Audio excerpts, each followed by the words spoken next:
It's been a while I did a video. It was about time. How wonderful, isn't it? How wonderful would it be? If you've been watching my videos, hi and welcome back.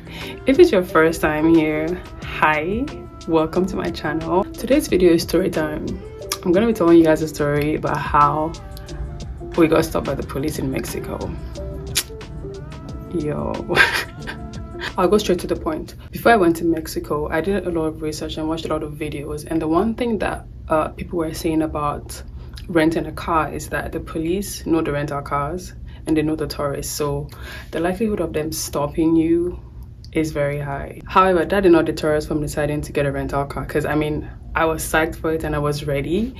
In one of the videos I watched, the guy advised that when they stop you, you don't have to act scared or look frightened, you just have to be bold and calm. So I mean, I was ready. I was like, this is what I'm gonna do if we're stopped. And for where I'm from, when the police stops you, you know what they want. Like, you know why they're stopping you, you know what exactly they want. I mean, I won't say it, but if you know, you know.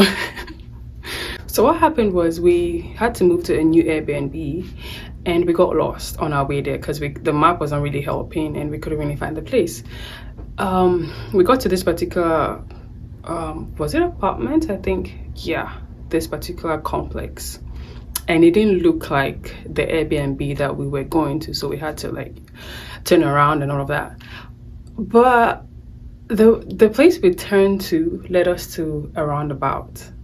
But I was like, wait, are we on the right path? The whole thing was just confusing. As soon as we got into the roundabout, I just heard wee, wee, wee. I was like, what's that? It was the police. And then their lights were so bright. Like, it was so bright we couldn't really see in front of us. And then they drove and they came to our side and they kept on doing this. They were like that. So we thought that they were giving us directions, so we should turn that way. And they were like, so after some time I was like, wait, I think they're asking us to pull over. That was when I was like, oh my goodness, we're being stopped by the police. So we pulled over and I remembered the advice that I was given in those videos. Be calm, act bold, don't be afraid, don't be frightened. I was like, yeah, we're ready for this. Yo, I kid you not, it's not a joke. Like, we were literally in the middle of nowhere. We were surrounded by, it was like this open space. There was bush on this side, bush on that side. There were no cars on the road, basically. So we stopped and then about 3 of them came out, 2 on this side and 1 on my side, because I wasn't driving, thankfully, because I wouldn't say it, but I wasn't driving for a particular reason. I mean, I didn't have a license. I didn't have my license in Mexico, so I wasn't driving. And yeah, so there was 1 on this side and 2 of them on that side. And mind you, I said in the other video that the language that is widely spoken in Mexico is Spanish, and we did not know how to speak. We don't know how to speak Spanish. So then we had to, and they were speaking only Spanish. So then we had to do the whole Google Translate. Like I said, make sure you download Google Translate because you will need it. So they started off by saying that we were being stopped by the police because we had committed a crime. I was like, crime? Saying what crime? They're like, yeah, we're being stopped because we took the wrong turn. We're like, okay, well, we're trying to get to our Airbnb and the map is not helping, so we're lost. That's how come we're here. And then they said, okay, but then we've committed a crime because the turn we took was not a turn we're supposed to take. Now that I think about it, I don't think we were wrong, because there was no other way to get into that roundabout as had that turn. But you know, I strongly believe they're trying to take advantage because they know that we don't live there, we're tourists, and they're like, I don't know, trying to scare us or trying to get something out of us because it didn't make sense. But I was like, okay, so what happens now? Yo, this is the point where you have to be bold. They were like, yeah, so now that we've committed a crime, we have to face the consequences of the crime. I was like, consequences? What? what are the consequences? They're like, well, we have to follow them to the station and we have to pay the fine for the crime that we have committed. And we're like, okay. And then before I forget, they asked us for our license. What I would advise is that show them your license, but don't hand it over to them, because I feel once they have your license in their hand, they can try to get out of you whatever it is they're trying to get out of you, because they have leverage. They have leverage. They have leverage, and I don't think they would give you back your license until they get what exactly they want. And we both know what they want. I won't say it, but if you know, you know. Anyway, they asked us several questions, like where we're from, what we're doing in Mexico, and all of that. And we answered all the questions respectfully, of course. And then the next thing that I hear is that, well, now we have to pay. Okay, we're like, how much do we have to pay?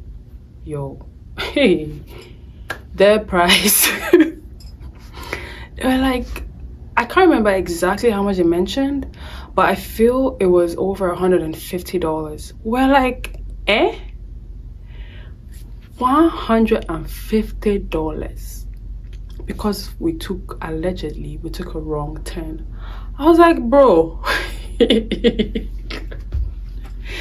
Like, it did not make any sense. At some point it honestly became scary, because they were insisting on taking our license. They wanted to take us to the station, and you know, I was acting, see, on the outside I was acting all, you know, you have to let us know, acting all bold and all confident, but deep inside, oh my god, I was dying. I was like, what is this? Another man's land.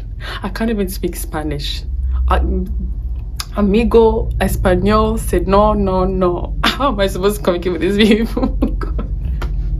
We're finally able to get past the whole license situation, and then they understood that we were not going to hand over our license to them. And so now we got past that point, and they were trying to insist on the money. We're like, okay, well, then you're saying that we should follow you to the station. Let's follow you to the station and then pay the money to whoever we have to pay the money to, and then we can go. They're like, no, we have to pay now to them. We're like, hey. From what I know, when you get stopped by the police for a crime, if you say that I've committed, I don't even want to use the word crime, because I feel crime is too heavy, because we just took it. Well, anyway, I'll just say we broke a driving rule or a driving law or whatever. I just don't want to say the word crime. It's too heavy. So now that we've broken the law or the rule or whatever it is that they're claiming that we've done, don't you have to give us a ticket? And then we sign it, and then we pay to like whoever we have to pay to. But these people were insisting that we actually give them the cash. And then it was at that point that an idea came to our mind. Whilst we were talking to them, we quickly decided to go online and have a look at the list of driving rules in Mexico and the fine attached to each of them if you break them. That was a very smart move.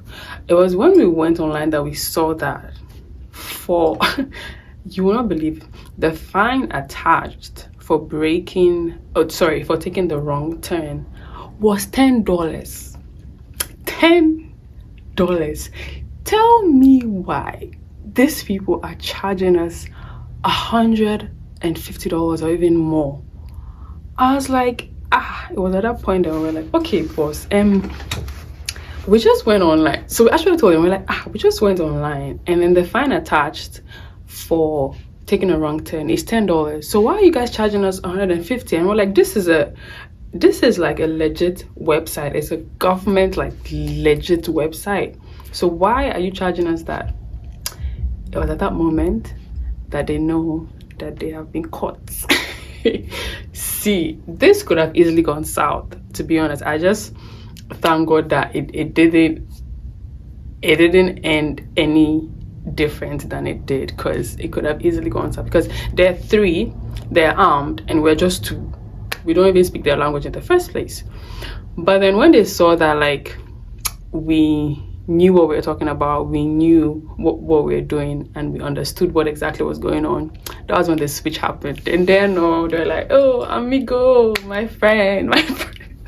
You know that thing when the police, when like, you know, you guys have sort of come to like an agreement or whatever, and then they try to act all, you know, friendly and be like, hey boss, hey this, hey that. That was what was happening. They're like, oh amigos, well, you know what, in Spanish of course, but then the app was, how to say, they're like, you know what, we'll let you go for now, but next time don't commit a crime again. We're like, yeah, sure, of course, thank you.